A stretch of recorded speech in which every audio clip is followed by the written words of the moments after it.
10 మంది వైఎస్ఆర్సీపీ నాయకులు, మాజీ మంత్రివర్యులు రాష్ట్ర పిఎస్సి సభ్యులు నల్లపరెడ్డి ప్రసన్న కుమార్ రెడ్డి గారు,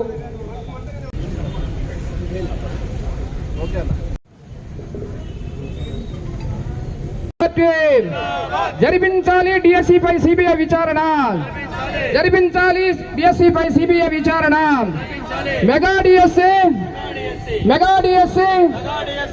చంద్రబాబు నాయుడు, లోకేష్ ఇద్దరు కలిసి ఈ డిఎస్సి ద్వారా నియమించాల్సినటువంటి టీచర్ పోస్టులన్నీ కూడా అమ్ముకున్నారు. ఒక్కొక్క పోస్టుకి 15 లక్షల నుంచి 20 లక్షల దాకా రేట్లు పెట్టడం కూడా జరిగింది. ఇక ఈ రోజు మనం అందరం కూడా లోకేష్ రాజీనామా చేయాలని అడుగుతున్నాం. లోకేష్ చెడిపోవడానికి కారణం చంద్రబాబు నాయుడు. చంద్రబాబు నాయుడు ఆస్తి 2 ఎకరాలు వాళ్ళ తండ్రి గారు ఖర్జూరపు నాయుడు ఇచ్చింది. ఈ రోజు 4 లక్షల కోట్లకు అధిపతి ఆయన.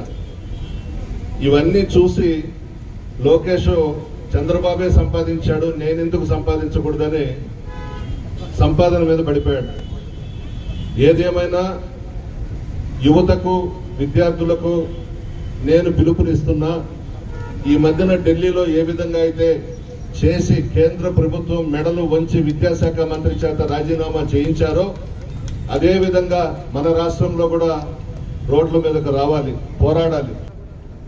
భారతదేశంలోని ఎవరు చేయని విధంగా ఒకేసారి 1,30,000 సెక్రటేరియట్ ఉద్యోగాలు ఇస్తే ఎక్కడా కూడా ఒక చిన్న ధర్నా కార్యక్రమం కానీ, చిన్న అవకతవకలు ఉందని కానీ ఎవరు కూడా ప్రశ్నించలేని విధంగా 1,30,000 ఉద్యోగాలు ఇచ్చిన ఘనత ఆ రోజు మన ముఖ్యమంత్రి జగన్మోహన్ రెడ్డి గారితో చెప్పి తెలియజేస్తా ఉన్నాను.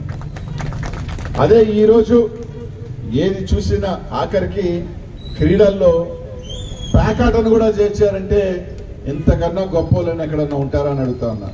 ప్యాకాటను కూడా ఒక క్రీడలాగా చేసి దాంట్లో కూడా నైపుణ్యం ఉన్న వాళ్ళకి మేము ఉద్యోగం ఇస్తామని చెప్తున్నారంటే ఇంతకన్నా దౌర్భాగ్యం, దరిద్రం ఇంకెక్కడా లేదని